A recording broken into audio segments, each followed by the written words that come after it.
Hi. Hi, I'm Hilary from Escape the City, and I'm here with Gordon Eichorst from Impact Central. Um, Hello, Gordon. How are you Uh, doing, Hilary? yes, really well. How are you? Doing great, thanks. Great. Great to So be here with you.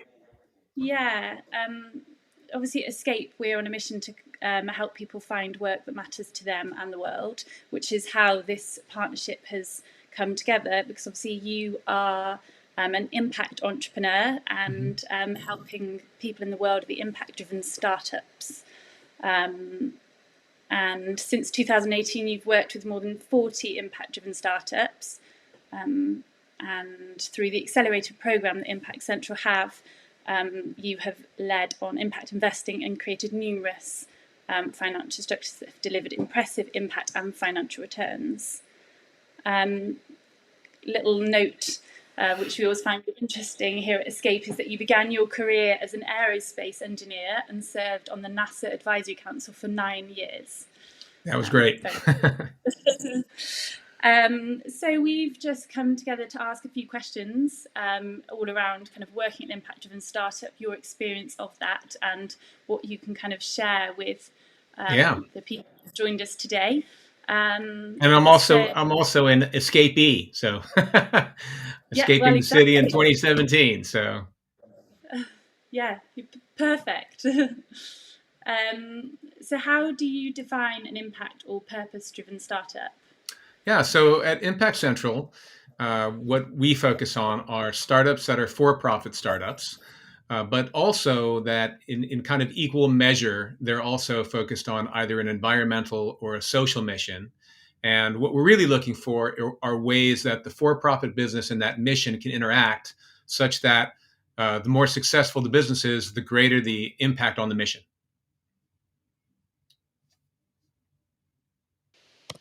Yeah, and I think that's key. That's the thing, isn't it? It's like not Hmm. just a startup, but it's also about the mission and what it, what the purpose of it is that obviously draws people into that. Exactly. Um, in your words, why might someone be drawn to an impact or purpose-driven startup? I guess kind of leading on Yeah. from that. So I kind of break that into two parts because I think generally people are, I think most people are really excited about the word startup and what does that mean. And I think that startups are exciting because the rules aren't written, right? They're kind of looking at something from a different angle, and as a result, there's a real opportunity to rewrite the rules, to take a different approach to things, and that of course is at the founder level, but also throughout the entire organization. They're typically smaller organizations where every job counts, so everybody has an opportunity to make a change. And then when you throw impact on top of that, you get the added benefit of kind of going to work every day knowing that if that's a mission, and hopefully it is, that resonates with you, then you also get the excitement of knowing that as you're making this business become really successful, you're also making a dent in something that you feel is really important that needs to be changed. Yeah, absolutely. And like you say, kind of addressing those problems that you care about and knowing that the people you're working with care about those too. Hmm.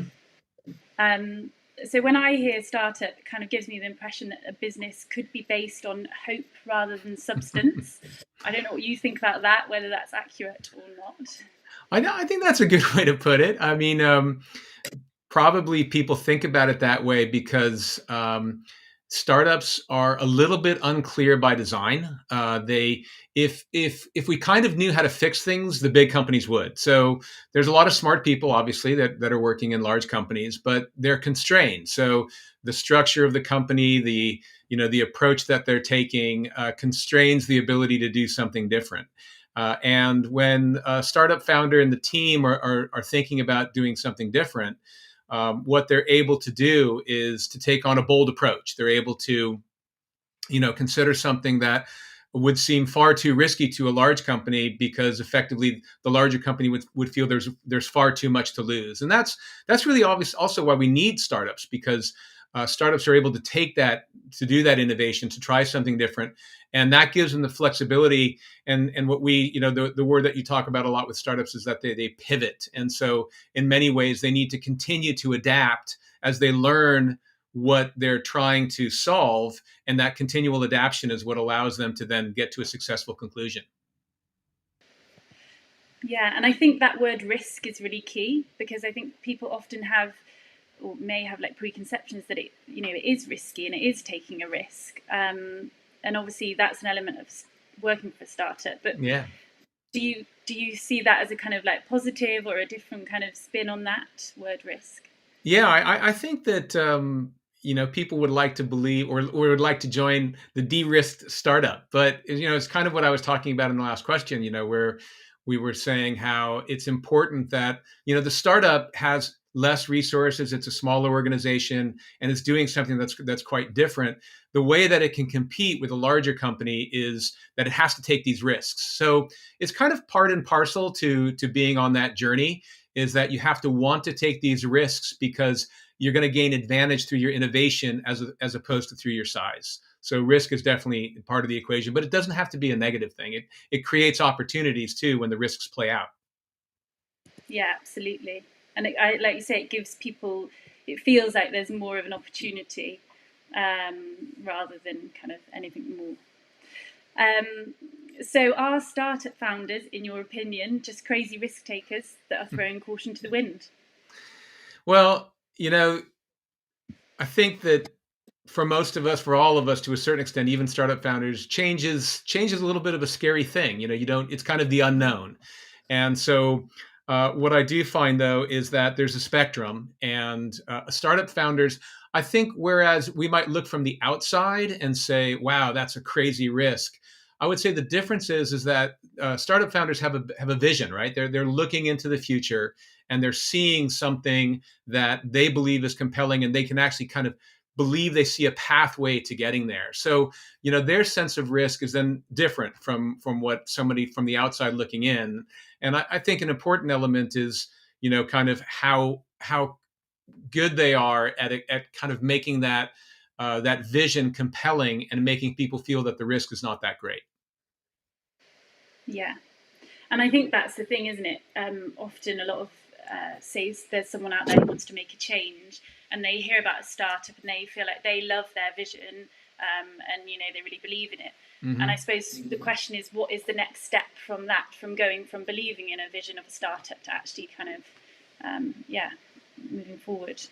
Yeah, so I think that that is, it's really the people in the startup are the key thing, because you're talking about a small group of people. It might be as small as a few, or maybe 20, up to 20 or 30, but everybody kind of counts and matters, and there's everybody has important jobs because everybody's doing something where there's not like two or three levels of backup. So what you want to know is that you and the other people that are working together, that especially the people that are leading the founding team, has kind of that, both the inspiration to kind of see around corners, because there's always kind of these pivot opportunities coming up, but that they also have the commitment to it, because you want them to be the most committed people. They're willing to do this to the very end, and that's an important thing to know when you're kind of in the boat, rowing along with them.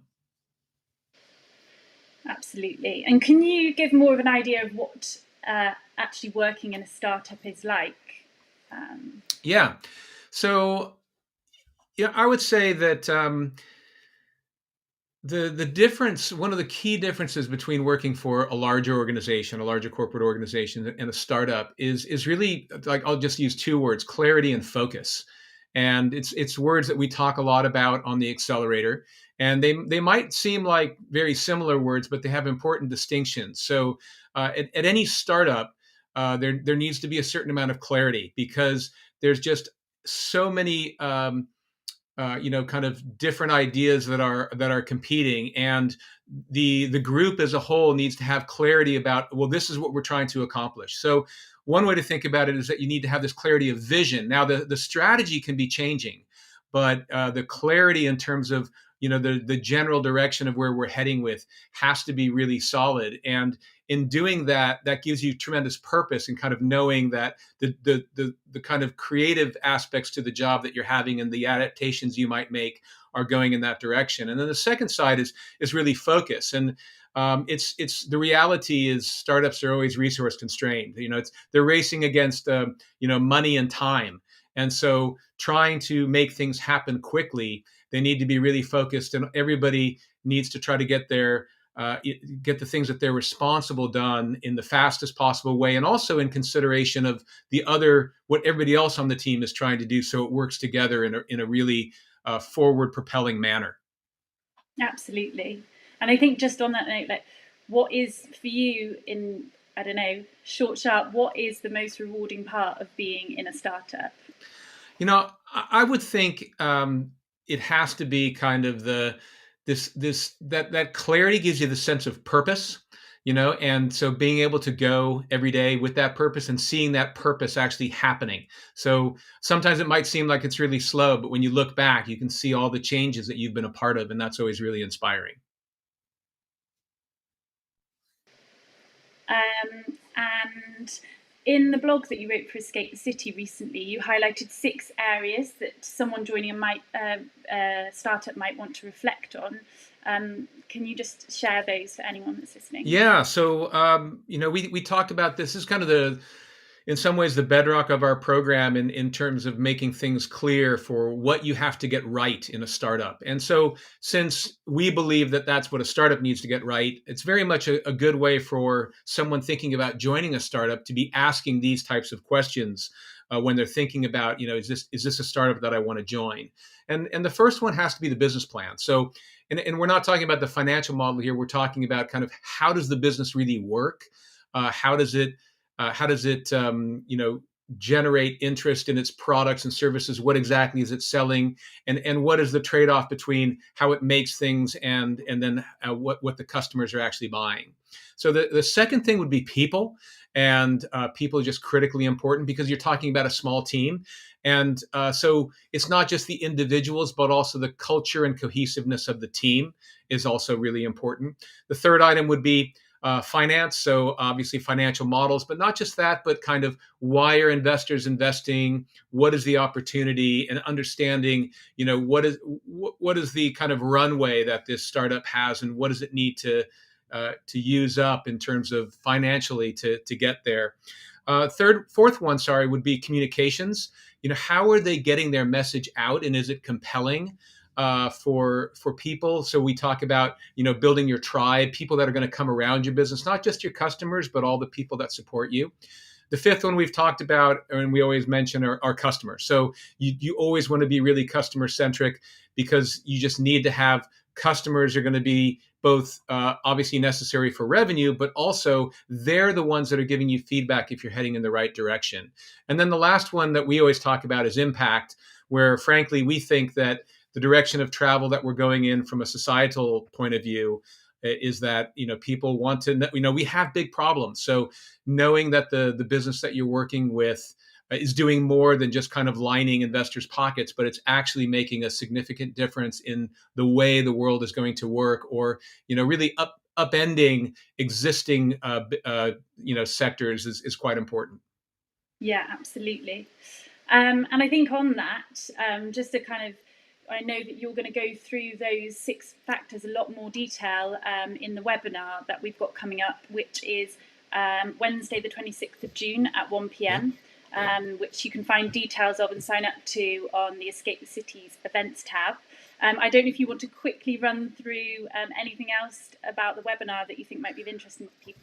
I think it's going to be great. We have a couple guests coming, so we'll have some startup founders talking about what they look for in people, and we'll just be putting out some ideas in terms of things you want to be looking for, and creating an opportunity to just have a discussion around why might you consider joining an impact-driven startup. So I think it'll be a great hour. Great, and we're really looking forward to it here at Escape as well. Thanks, Hilary. I think that's everything we've got time for, but thanks so much, Gordon, and look forward to the webinar next Wednesday. Great.